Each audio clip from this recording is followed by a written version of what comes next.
Welcome, everybody. Let me encourage you towards a seat, if not your seat, a seat.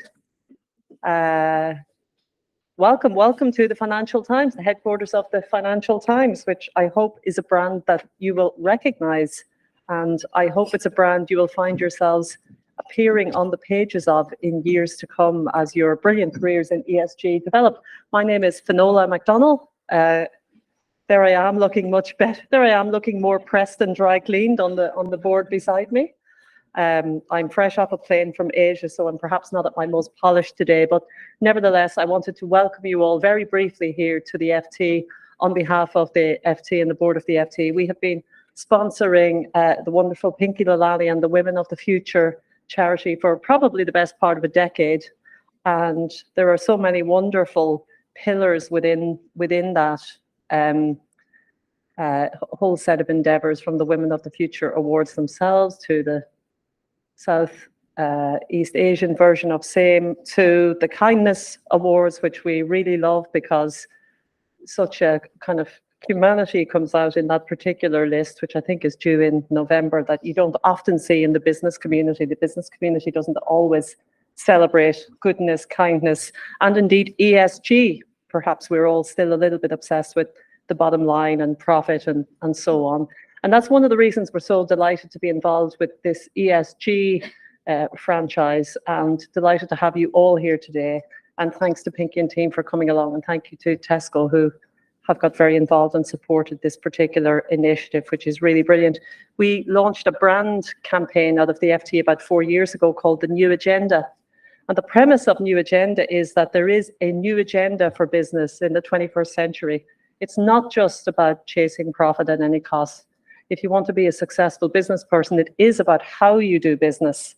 It is about being a responsible capitalist, as it were. So we are pro-business here at the FT, but pro-business done well and done right. And that's what's so exciting to us about this particular franchise. So thank all of you for being here. I know that the area you're in, ESG, is only going to grow in the years ahead. And of course, this is UN Climate Week being celebrated in New York, but what an apt backdrop for today. Those of you particularly in the E domain of ESG can be very proud to be here on such an auspicious week. And I also want to just thank, as well as thanking all of you for being here, and thank the Women of the Future team. Can I also thank Rachel Millard, who's the clean energy correspondent at the FT, who's going to host the panel for us today. Rachel is not long with the FT. In fact, today we've met for the first time in person today. Such is the nature of this place and the busyness of everybody. But she has joined us quite recently from the Telegraph, the Times, and so on, has a great career in this energy space. And I know that we'll have a great panel discussion with some of you today. So thank you again for being here. Please enjoy our premises and our lunch. We hope to have you back at some point in the future. And without further ado, let me hand you over to the wonderful Pinky Lalani to properly introduce today's event. Thanks a lot. Enjoy.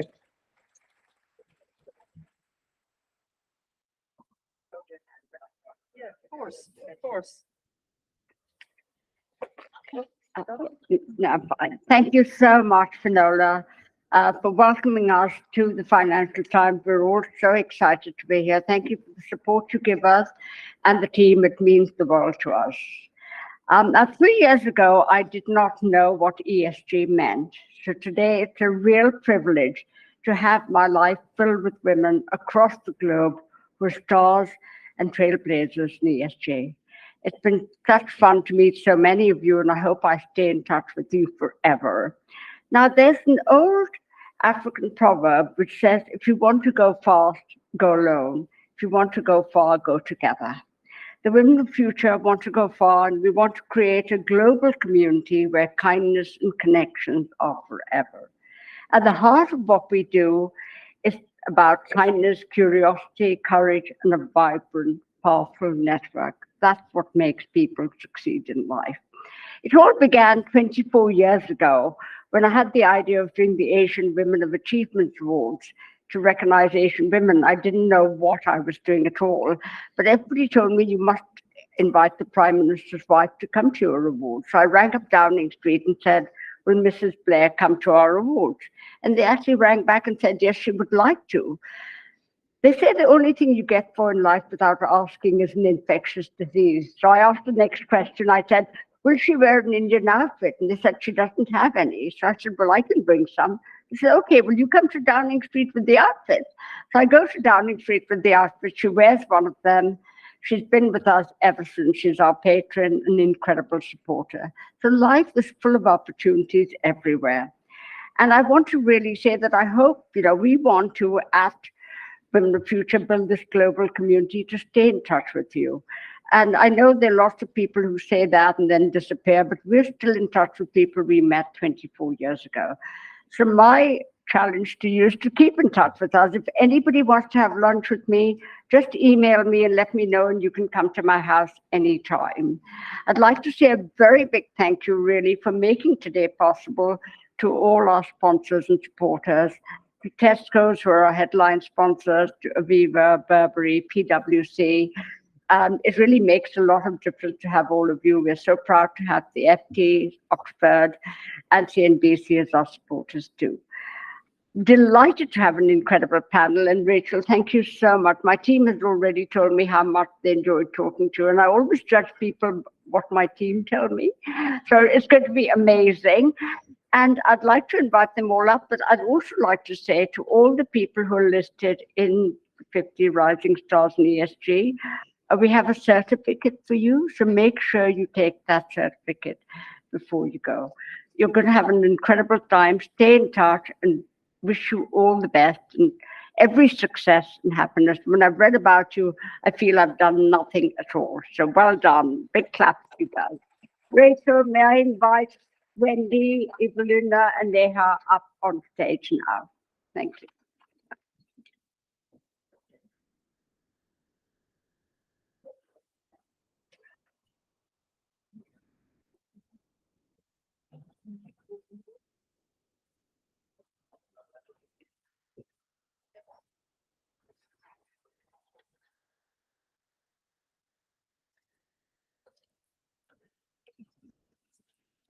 Hi, good afternoon. Thank you for that introduction, and thank you very much. I'm Rachel Millard. I'm the FT's clean energy correspondent, so I cover the transition really to cleaner energy, so hydrogen, offshore wind, that sort of thing. I'm absolutely delighted to be here today with 3 of the Women of the Future Rising Stars, all doing extremely interesting work in a range of different fields and different areas. I'll ask them to introduce themselves properly, and then we'll have a bit of a chat here, and then any questions that all of you have, please put your hands up. Very keen to have a really sort of fruitful discussion. And then at the end we'll have a short video just highlighting the work of the 50 Rising Stars program, and then we'll invite all the listees up here for a picture. If you'd like to introduce yourselves, Neha, do you want to go first? Thank you. Of course. Thank you for the kind introduction. And hi, everybody. My name is Neha, and I am the founder of an organization called Nordic Women in STEM. I am based out of Copenhagen, Denmark. And my organization, we try to encourage and help girls into the STEM fields. I have a background in electrical engineering, and on my very first day of university, my eyes just kind of opened wide to the skewed gender balance in STEM. So I try to improve that, hopefully. Wendy. Yeah. Hi, everybody. My name is Wendy Mlodra from South Africa. I work as an ESG specialist for an asset management company called 91. I primarily focus on infrastructure investments. I've joined the industry 4 years ago, but prior to that, I was working as an environmental scientist. Thank you. Evelina. Well, first of all, congratulations. Can you hear? Can you hear okay? Hello? Can you hear? Now? I hear you. You can change. Thank you.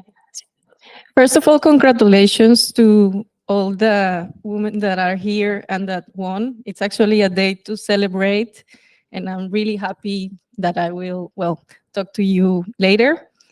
I'm Eva Luna. I'm from Costa Rica, and I have a background in chemistry and environmental science. I'm the founder of Cafe Inc., which is a Dutch startup that works with coffee waste, and we process it in a sustainable way to make upcycled coffee ingredients. that we sell to different industries.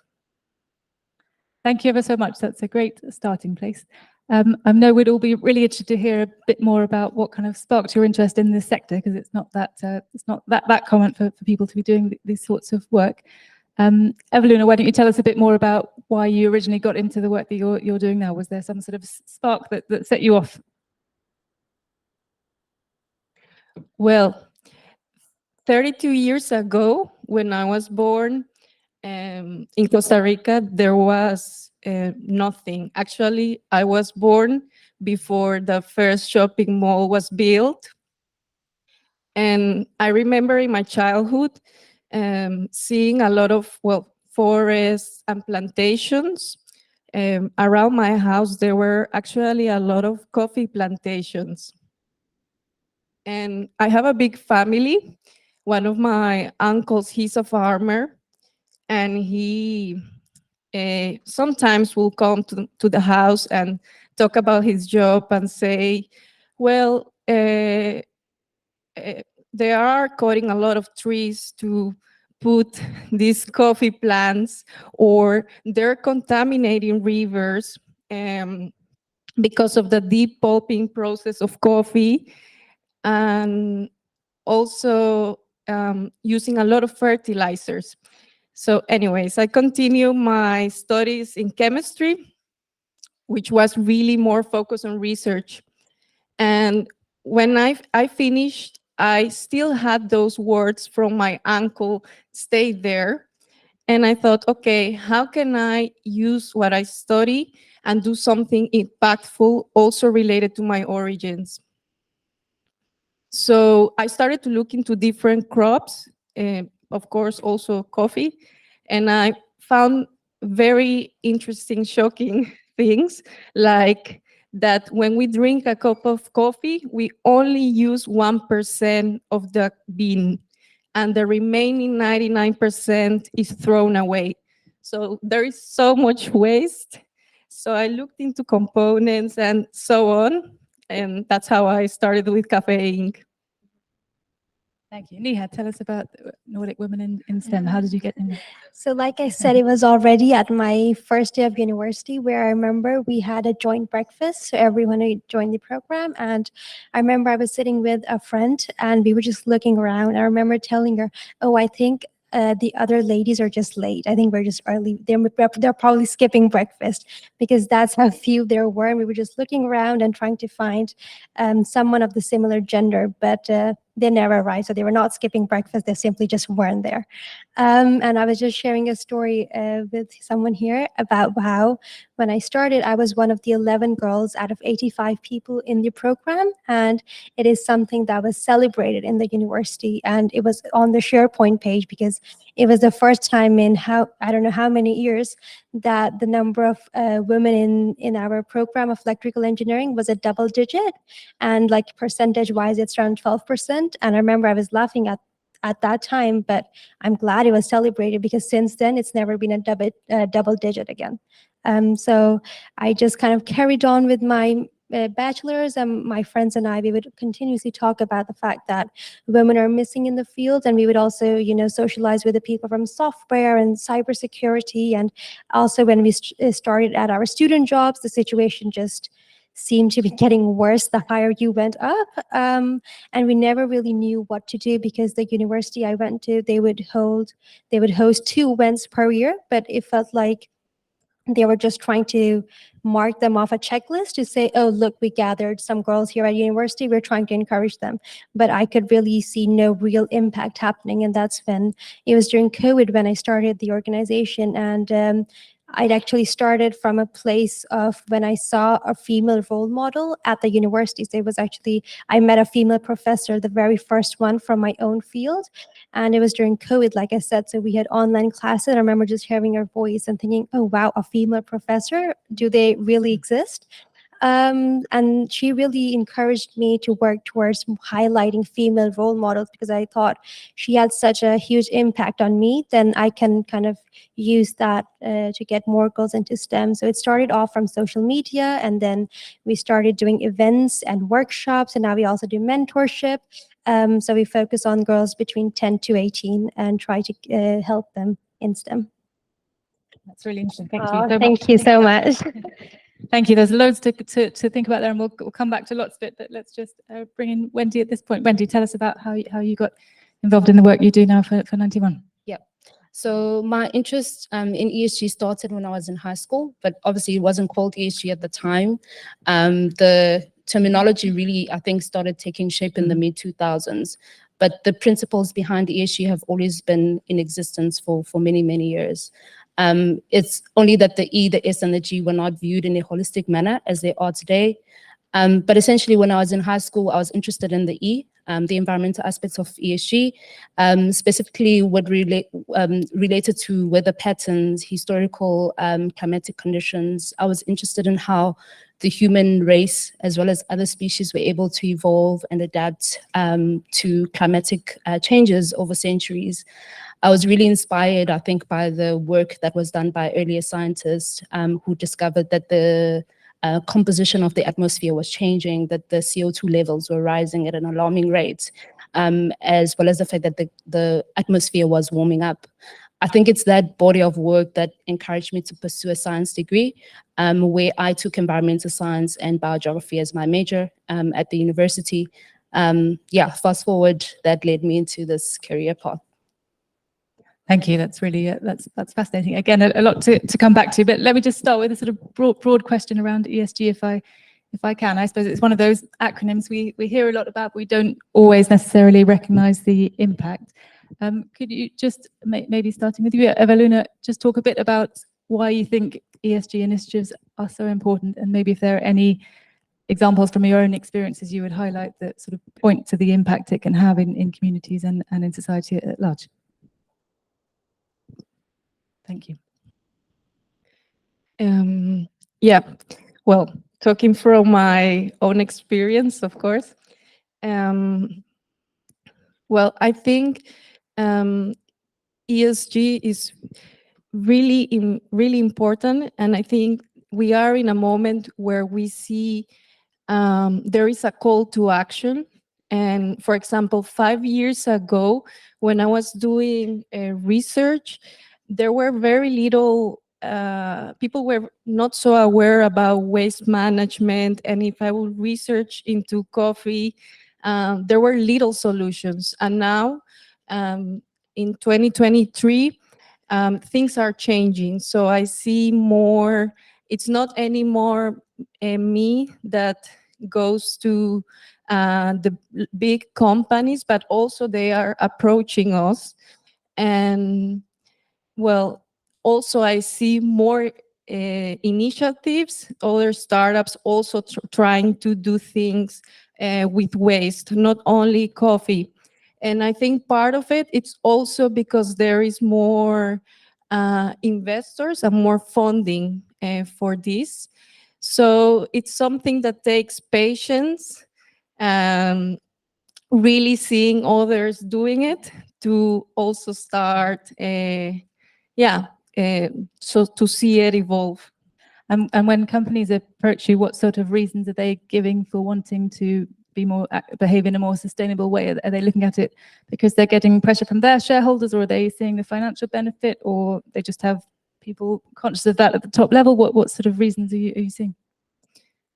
Well, I think it's a combination. So part of it, it's because end consumers are starting to be more aware. So for me, when I think of ESG, also sometimes I think we need to change things first internally as people, how we perceive things. So consumption, many things. It starts first internally, and that's how we change a system.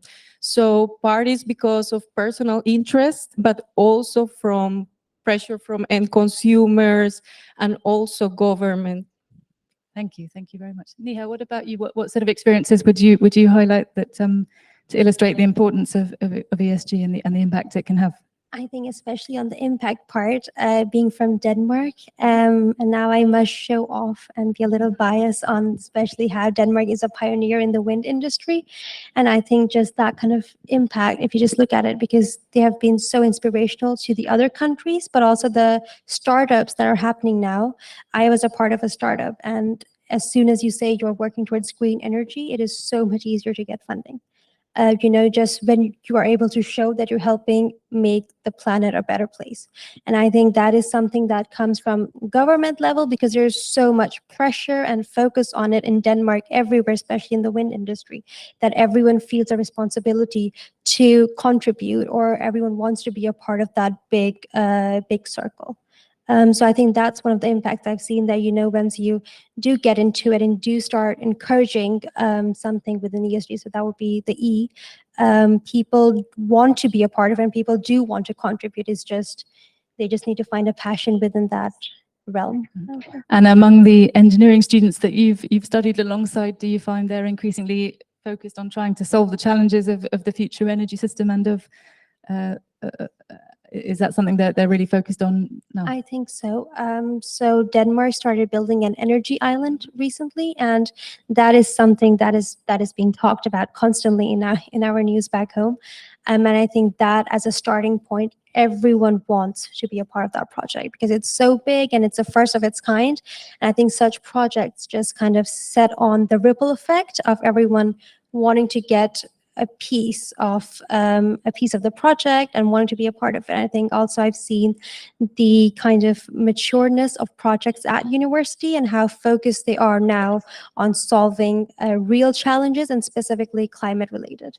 This is something that and just in my 5 years from bachelor to master's, in my bachelor's, it was not that focused on. We would get innovation projects that we would get throughout the year, and then they would be related to a lot of other issues happening around the world. And already at the end of my master's, I noticed how those innovation projects were becoming more and more focused on climate and sustainability. And I think, like you said, people are just becoming more aware of what ESG is as well. I think that also plays a huge role in the fact that everyone kind of understands what it's about and how they can be a part of it, rather than it just being a far cloud or something that they can't reach.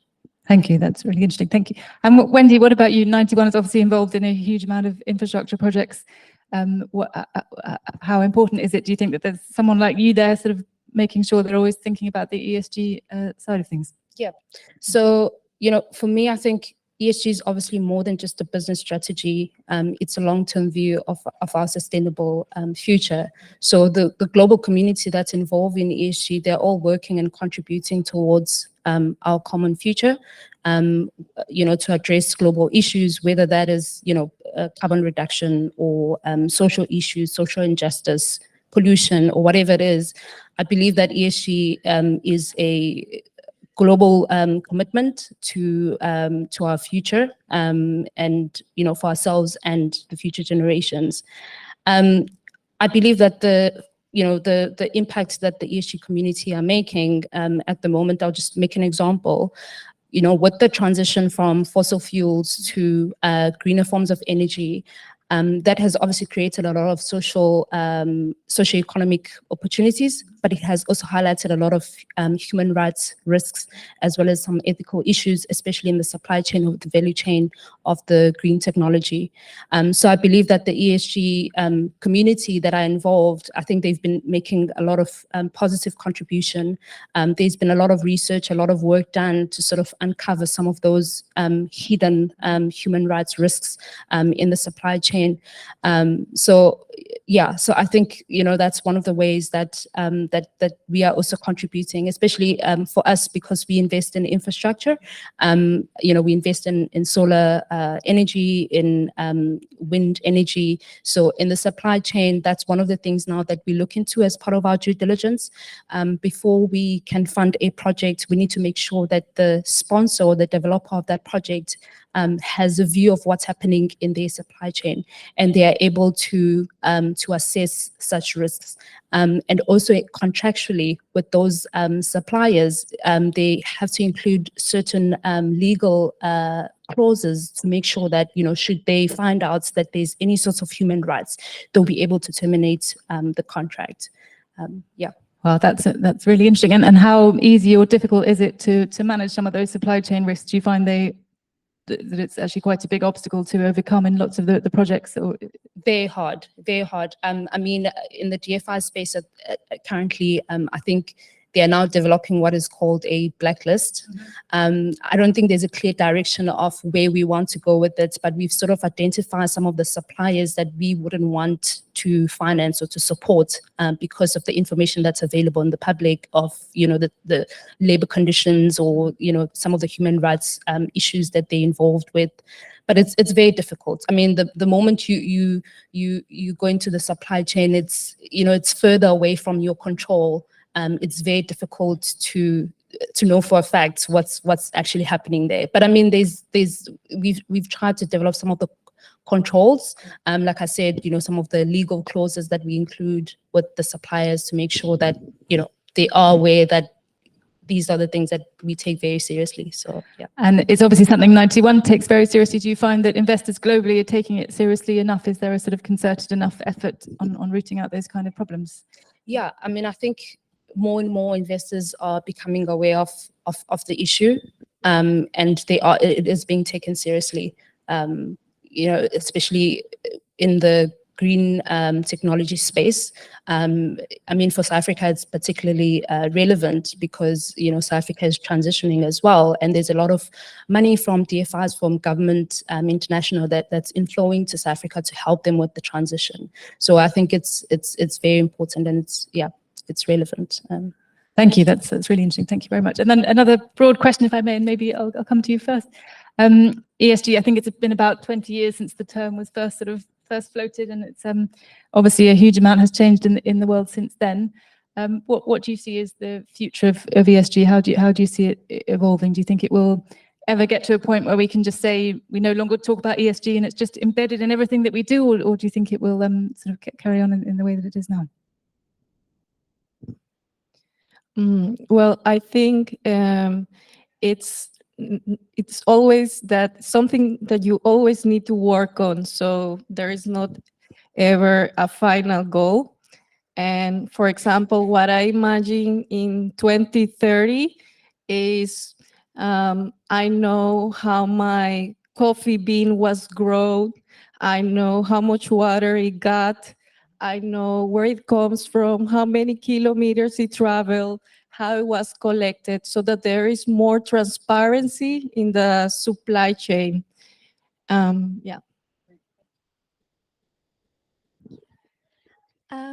For me, I would love to see some more harmonization, or rather standardization, in this framework, because I feel like you hear a lot about it, and I just don't want it to become the it word that sustainability kind of became, that everyone was just throwing it around without really maybe even working towards it or really knowing what it's all about. And I just hope ESG doesn't become that it word that's just being thrown around for marketing purposes. Because I have changed companies recently, and I've been talking to some of the people in ESG, and the way they're working in the two different companies on ESG is really different, but they all kind of fall under the same framework. So I think and I think when I say standardization, it's maybe oversimplifying it, and it's, something that is much easier said than done. For example, like circular economy and all of that stuff. I would love to see some standardization in how we work with it, but also how we analyze the results from how the companies are doing within ESG, because I think for me personally, that is something that is a little difficult to understand sometimes, especially for investments. So. Thank you. Yeah, I think to add to what she said, I think for me, I would also like to see ESG become more mainstreamed, to see companies adopting ESG principles and sustainable solutions in their day-to-day activities, in decision making. That is slowly starting to happen. I think as, there's more ESG frameworks, more ESG standards that are coming up in the markets for the various sectors. And I think we've seen, a rise and commitment actually from private sector as well in the ESG. And I think I'll just make a small example. I think like in my company, 91, ESG before used to be a support function, but now we sit within the investment team. So I think, you know, small things like that in the business philosophy or in the structure of the company, I think it sends a very strong message about how the company views ESG. We are now sitting within the core team that does investment. We are part of that team. We make the investment happen because, you know, without my input, without my, you know, ESG advice on whether we can continue with the deal or not, you know, that can make or kill the deal. So I think it's small things like that can really make a difference. So I think in the next few years, ESG will mature and more companies, more public sector institutions will make stronger commitment, and hopefully those action plans and commitment will become action. How long ago were you moved into the core team? Was that quite a recent one? About 2.5 years ago. Okay, great. So it's Yeah. Great, that's a brilliant starting point. Thank you ever so much. There's massive talk about. I'm keen that we have plenty of time for questions. Is there anyone that has questions already at the moment? I can kick off with another question from me if that works. So, Niha, can you just tell us a bit more about why you think women are not well represented in STEM subjects? What's happening there that means that they're not coming through there? I think it's a range of reasons, but I think one thing that definitely stands out to me is the amount of stereotypes that exist just around STEM, and then especially women in STEM. I think every time I talk to some girls in Denmark, every time we do our workshops, the thing they're the most scared of is as being antisocial and nerdy and just not fitting in, and that is how they see women in STEM. Which is extremely sad, because I think especially when you're in those teenage years, that is an image you definitely don't. That's an image you definitely don't want to have. So I think stereotypes play a huge role, and also I think some teachers and parents also play the biggest role in how girls see the STEM world. Because for me personally, the way I got into STEM was that my parents encouraged it quite a lot, and sometimes I laugh at my parents, and I think they're too supportive if there's anything like that. Because just a couple of weeks ago, I graduated with my master's, and I told them I would like to study human rights law, just because it sounds so cool, and I was so passionate about something that was happening in Pakistan, and they were like, "Oh yeah, you should definitely go for it." And so I feel like I have been so blessed and simply too lucky to be born in a family that is so supportive, but that is sadly not the case for everyone. And I think a lot of parents try to also stop their girls from going into STEM because they're so scared that it is such. I think it's just them being protective, because it is a really male-dominated society, but it is going to stay that way until we, send our girls there and try to make that change and try to be a part of it. It's just going to remain like that for the next 100 years. So we, I think, need to step up, and that's also something we try to connect with. We also try to connect with parents on some of our workshops and tell them how they can be a part of encouraging girls. So I would say it's the stereotypes and the parents and friends that impact their decision making and their thinking a lot. And do you think it's improving already, or? I would say it's quite a mix. I thought up till last year, at least in Denmark, it was improving because the number of girls in STEM was increasing by 1% every year, and it was really consistent. I remember I would say, and I think it was around 32, 34, 36%, and I used to always say 34%, sorry. And I used to say, so that means 16 more years, and then we'll be 50-50. So me being super optimistic and naive, but I mean, sadly, that's not the case. And I think every time I do a workshop, I think we made an impact and the girls are happy and everything. But then you go to another school and you meet a set of girls and they're like, our like one story. I'm sorry, my answers are way too long, but I contacted a principal of a high school once because we wanted to go out and do a workshop with them. And me and my friend, we were doing a meeting with them, and where we explained how many girls we have taught coding to and what we do. And then like the call was 45 minutes, and I think 40 minutes into the call, so after he has heard us being so passionate about STEM, he goes, "Yeah, but are you sure you would like to do a workshop at our school? Because I just don't think our girls are talented enough." And I was like, well, then my answer is absolutely, I want to do this workshop. And a one each month if I can. And it was insane because I think some people in those positions still have that mindset, which they push on to the students. And I think for me as well, my maths teacher had a huge role to play into why I chose STEM. So I can imagine that if he wasn't there, which fields I would go into. So I think it's, in some parts it is improving because it is being talked a lot about in the media as well. Like for example, for this year, the UN Women's Day, it was all focused on women in tech, and it was so great to see because I don't remember growing up and having initiatives like mine, if I may say so. So I'm glad I get to do that for the future generations. Thank you, that's great. I'll come back to this topic. We have a question over there. Thank you. Hi. Hi, my name is Maria. I'm one of the listees from last year, actually. Well done to all of you. My question is, as someone who is an AI researcher, so I'm also in STEM, I'm originally Bulgarian, and I grew up in a society where actually the male to female ratio of IT engineers is 51 to 49, so almost equal. And I didn't have any workshops, initiatives, etc. So I was wondering if there is an example you could give of best practice, and whether you have any insight into why countries like mine, for example, were doing better in STEM in terms of female representation, because I personally don't have an answer to that. So I'm just curious if you or anyone else could provide an explanation or a guess. Thank you. I'm glad you bring that up because being from Pakistan, the case is actually really similar in Pakistan as well, where the ratio in the most technical educations, especially within engineering, is also 50-50. But then in the Nordics, and I think that's also why I got this culture shock of there not being enough girls, because growing up in Pakistan and Denmark, I never thought that the issue would be such. But a report from McKinsey actually once highlighted that countries with more gender equality have a less share of girls in STEM.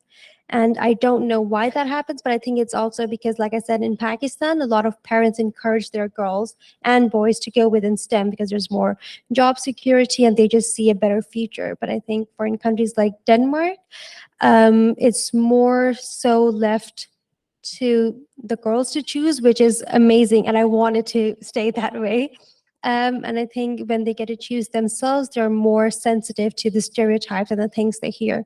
And I think also the parents think quite differently in Denmark. And now I speak specifically for Denmark because that's the only and the best university program that I know of from due to experience, and then the one in Pakistan. So when I compare, that's one of the big differences I see, because a lot of my friends at university in Denmark, they chose STEM themselves. A lot of my friends in Pakistan, they were continuously encouraged to either become a lawyer or a doctor or an engineer. And that is not the right thing to do as well. I think from parents' side, to forcefully sending your kid to a field, that's also wrong, I would say. But and I think that's why it leads to a 50-50 ratio, because the case is the exact same in Pakistan. Eva, Luna, what's been your experience of this topic, both as a student and now as an entrepreneur? Do you find that you've been in the minority, and why do you think that's been, and is that improving? Well, in my case, I'm not so into this topic, by the way. Yeah, no, but in Costa Rica, there is a lot of also difference between man and woman, but I think in my case, my parents play quite a role. They were always really like saying, leading me to this path, especially on the technical side. And well, although I do agree that there is a lot of inequality in gender, at least in how I see in sustainability, I do see a lot of women playing a role there. So I also think it depends on the field, but I'm actually happy to see that a lot of times I'm making business also with women that are discussing these topics. Great, thank you. And Wendy, you do a huge amount of work trying to make sure women are well represented on the projects that you're funding. How much of a challenge is that? So for us, it's a challenge because in construction, there's a lot of labor-intensive work during construction. So it's very difficult to bring in women, without subjecting them to, harsh working conditions or in some cases GBVH. So yeah, it's very difficult. But in one of so there's two things. So it's labor. So where we can, we do make sure that we can hire women to do certain type of work, but also to community. So we make sure that the infrastructure we're building can also benefit women. And that, some of the initiatives that we can do through that project, whether it's CSR, we try to target women as much as possible. A simple example, building a water infrastructure. A lot of the girls in Africa, they don't go to school because they're expected to do household chores, to go collect water from, the rivers or whatever the case may be. So obviously building, water infrastructure, it means that they have to walk shorter distances to collect water, which means they have a lot of time on their hands to pursue education and do other things. So I think there's many ways that we can reach women. It's not always easy, it's not always straightforward, but it's possible. Thank you. Are there any other questions? Yes, do you want to? There. Hi, I'm Shavindri and I'm also one of the listees. And I would like to add a comment to your question about what are the reasons that are holding back women in the real society. And I'm originally from Sri Lanka. And my original profession is a quantity surveyor before being a researcher. So as a quantity surveyor, when I used to work at the ground level, during my internship, I used to work in a construction site where there were around 2,000 workers and I was the only female. And not only the engineers, I agree with you that most of the ground level work are labor intensive and women cannot mainly engage in those kind of harsh working conditions. But when you come to the executive level where the professionals, the engineers, quantity surveyors, architects, the reason is there are women graduates in Sri Lanka. If you go to the university, for an example, in my batch, there were 113 quantity surveyors graduated. And I think around 20 was only girls. But the top 10 was mostly around 9 to 8 of the top 10 in the batch were girls. But the problem is when they go to the industry with the family commitments, they go back. Like most of the time, women do not end up working at the ground level because the support systems and the facilities are not supplementing them enough to balance the family life and the professional career.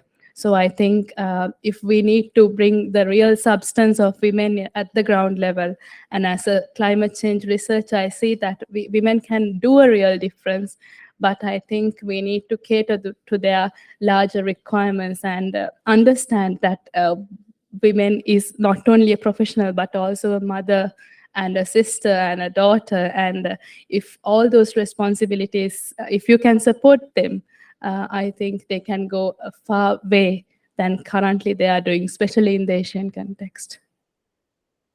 Thank you very much. Do any of you want to address that? Wendy? Go ahead. Yeah, I just wanted to make showcase a case study on one of our projects, also responding to her comment. So we financed a hydropower project in Uganda.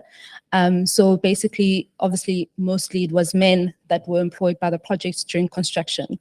So as part of the CSR, the company that we invested in supported women, the women of the wives of the husbands that were working on the project, and some other women in the community. They supported them with, they basically did a survey of what type of skills they wanted to gain, given that they were not able to work on the projects, they were not able to do the construction work. So what sort of skill they needed to run businesses or whatever the case may be. They said they wanted to learn how to bake. Some of them said they wanted to learn how to make soaps. So they brought in some specialists to help with the training. they bought them equipment, and they supported them with the equipment.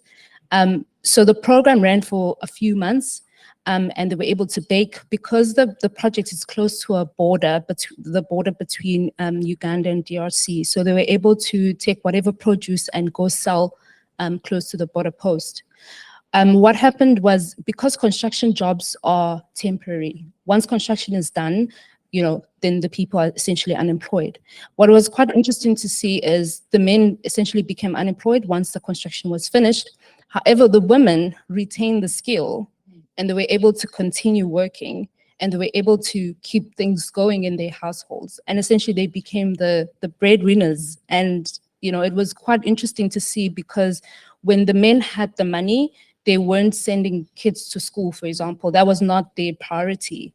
But, things started to change, because when women had money, they wanted to make sure that kids can go to school, kids had the uniform to go to school, because that's the other thing. Kids can go to school, but then sometimes, the men might not want to buy the uniform, so then the kids will eventually drop out. But because the mothers now were the ones that had money, they made sure that kids had enough, had the uniform, and they were able to attend school. And, you can definitely tell that the dynamics of the community around that project has completely changed, because now obviously women are prioritizing their kids. They're making sure that kids can go to school. And the money is obviously going far, because, the women are obviously investing in their children. That's a really great example. Thank you very much for sharing that. That's really, there was a question over here. Was there one? Yes, hi. Hi, I'm Steph. I'm one of the listees this year. I work for Pfizer. Wendy, that was a great example actually of my question, which I'd just love to ask how your work and the impact of your work actually meets the intersection of environment, social and governance, and maybe broader than that as well. Thinking maybe more widely using a framework like the Sustainable Development Goals, just thinking about how your work links together and actually addresses multiple kind of factors or accelerates progress in multiple ways. Evelina, do you want to pick that up? How does your work address all the elements of ESG, so environmental, social, and governance? Did I get that right? Thanks. Well, I think, they're all interlinked. So when you are doing sustainability in some way, you're also helping society, and it's also related to governance. And I don't remember exactly which one I am in them, but I definitely know with the waste management, you are tackling most of them. So yeah. Thank you so much. Neha, do you want I would say for an organization like Minority Women in STEM, we focus more on the S part and the social part, and hopefully we are encouraging women to join STEM so that they can contribute more to the E part and the G part. And for the SDGs, I would say we directly impact SDG 5, which is equality, and around the globe. We are focused on the Nordics now, but we hope to expand to especially low-income countries as well.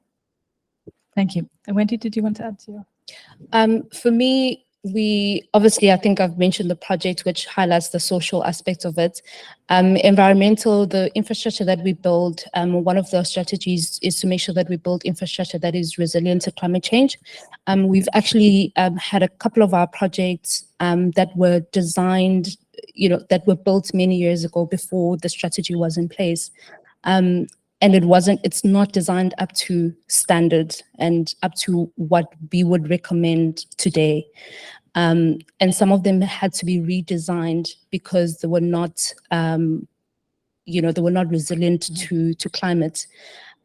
So I think that's one way we're contributing to the environment, making sure that the infrastructure is resilient.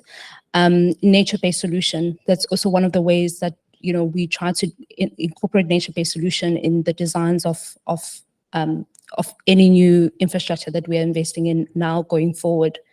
In terms of governance, obviously we make sure that we are not, in bed with any developers that are involved in any sort of corruption, bribery, or whatever the case may be. We do a lot of research into the developers that we partner with or developers that we invest in to make sure that they were not involved in the past with any sort of reputational risk that might also be transferred to us as well. So I think that's the governance piece. Thank you ever so much. Are there any other questions? Yes, just there with you. Thank you. Hi. Good afternoon. My name is Astrid Duke. Congratulations to all of you and to all the nominees. I just wanted to ask, I'm really curious to learn from each of you, what is your plan for the next year and how could you use the fact that you've been acknowledged by Women of the Future to inspire others to follow and perhaps join the list of the 50 Rising Stars in the future, as well as to bring the mission that Pinky has always tell us, to bring some kindness to the business world? Great question. Thank you so much. Evelina, do you want to go first? Or? It was just what's your plan for the next year and how can you bring the mission of Women of the Future to the work that you're doing and inspire others to make it to the list next year? Yeah, thank you. It's a long question.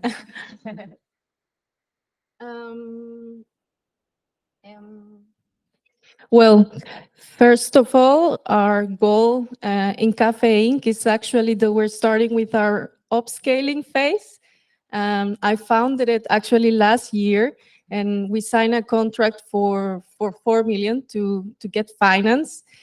Partly, we built a production plant in September, and now in January, we will start with the upscale. And for that, we will build a food production line. So then you also stop talking about waste and more about a resource because you're in some way using it for food.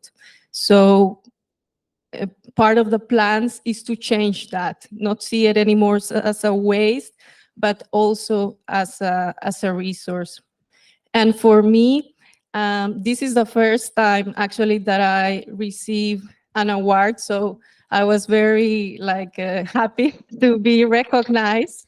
And it's my first time also practicing and doing public speaking because normally I'm the Chief Technology Officer, so more the technical side. But I also love this, be able to network and talk to other women. So yeah, I hope I can do this more. Congratulations, you're doing a brilliant job. Evelina, I can't believe you said practicing because you're already such an expert in public speaking. But for me personally, the Planning Nordic Women in STEM is to expand some more. As I said, we are focused on the Nordics now, right at the moment, as the name also suggests, but we would like to go more out within Europe and reach more girls because the issue is not only found in Denmark or Norway or Sweden, it's found in most of the European countries. So we're trying to connect with more universities and so that we can impact more girls around the world. We are also starting our own girls STEM clubs in Denmark as a pilot project for the moment in every single municipality.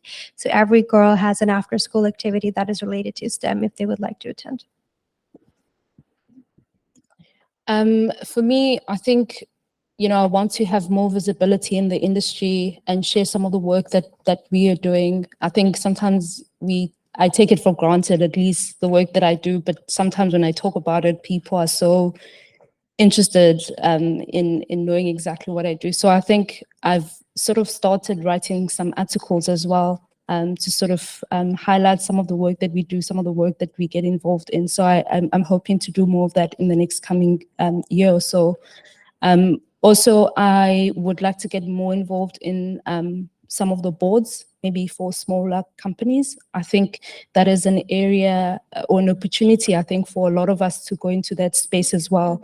There are lots of companies that want to adopt ESG, that want to do the right thing, but they are not, in the board level. There's no one who understands ESG, who knows what what the companies can do. So I think there are a lot of companies that are looking for ESG specialists to come and sit on board, or at least be advisors to the board. That's the work that I'm looking to do in the next few years. Thank you very much. Thank you. Do we have time for one more question, or if there is one more question in the room? Or yeah.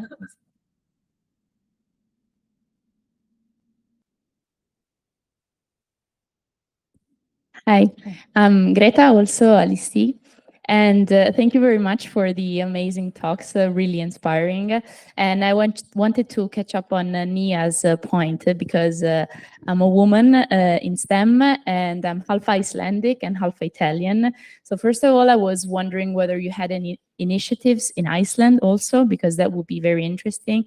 And the second thing that I wanted to ask is whether you agree with this thing I have in my mind, because being half Icelandic and half Italian, I see in Italy that there is not so much that the government does to take women in STEM, while I see a lot of things that have been going on in Iceland towards more gender equality, but also women in STEM. But when you go to speak to Italian girls, they're proud when they're in STEM. When you speak to Icelandic women, they're not proud of being in STEM. There's not this feeling of being proud of being part of this community. I don't know if this is true also in Denmark, but I see it a lot. I think especially on the Italian women part, because the woman who kind of encouraged me to start the organization, Sylvia, she was Italian. And I completely agree with you, because every time I talk to her, and I think it's just that feeling of pride you get of being a trailblazer, I think, that makes you so happy, and that feeling of proudness you get, that also when I hear her speak about her STEM field and how her research is, it's just like her eyes like start shining and they widen up a bit, and it's so beautiful to see. But I completely agree. And I think it's also because when you come from a society where you had to continuously go through the barriers and always kind of dive in head first and be the first one to do so in the field, I think, and I'm glad it does, it invokes kind of this prideness in you of being able to do it and being the trailblazer that you are. And I think in Denmark it's kind of the same as well, where women in STEM are more, they tone down their research a little bit as well sometimes, and it bothers me, because I'm just like, no, go on the stage and just speak your heart out about what you're doing, because you're simply just so amazing. But it's not the case, and I don't know why, but I think it just comes from the fact, again, that when there's so much talk being done about gender equality around you, you don't feel like such a trailblazer, perhaps. But with my professor Sylvia, she was one of the first ones in her family, in her entire community, in her village, to go within STEM and then reach at that PhD level and become a professor and all of that. So I think she kind of has that feeling of proudness in her. And I forgot your second question, I'm sorry. Not yet. I'll be very honest. We applied for some funding last year and we got rejected, and sadly, but we would love to do that because a lot of Icelandic people also come to Denmark for STEM education. So we would love to connect more on them. And we actually have some role models from Iceland, but we're not working in Iceland at the moment. Let's hope whoever's in charge of that funding sees you here and changes their mind. So hopefully it can help. I bet this award will help a lot. I better let everyone get on for lunch. Oh, is there one last? Just go on. Yeah. Project. So, okay. Hey, Smelis we're sponsors from Oxford University, and basically my question is: you've been giving workshops to students or like girls in younger age to encourage them to get into STEM, but like a lot of culture and religious influences from parents that are not, some of them are not really well educated, and they can't really support their kids, and they see this as women shouldn't be, like they have other duties to do even when they're younger. So have you ever thought about reaching out to families who are coming from poor education to actually give workshop and then encourage parents to support their girls to go to higher education? Have you done that? Have you reached out to families, basically. That's my question. I Thank you. completely agree with the importance of that. And our latest initiative is Mommy and Me STEM Lunch, where we invite moms and their little girls, and we have these cute little robots, and they get to code them together. And it's the sweetest thing to see, I must say. And I know it is my initiative, and that's why you might think I'm a bit biased for it, but it is so sweet to see just like a mom with her little girl, and there's just like coding, and while the mom is learning and the little girl is learning alongside her, and it's just such a heartfelt moment for me. So we are trying to get that. At the moment, we only do Mommy and Me STEM lunches, but we would also like to encourage families, because I think sometimes it's also really siblings driven and also from the dad side. So we would like to expand more on that. But for now, it's just Mommy and Me. Thank you. That's a really hopeful thought to end on. Thank you very much. So I think we'll all be staying around for lunch. Is that right? So hopefully there'll be plenty of chances to everyone to talk over lunch and ask any further questions. I think we'll have a short video now just highlighting the work of Women of the Future, and then after that I'll ask the listees to come up for a group picture. But I just want to say for now, absolutely enormous thank you to Wendy, Niha, and Evelina. It's been enlightening, fascinating discussion. I wish you very good luck with all of your work. It's all extremely important and a great inspiration. So thank you ever so much. Thank you.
Thank you. Do the listees want to start coming up?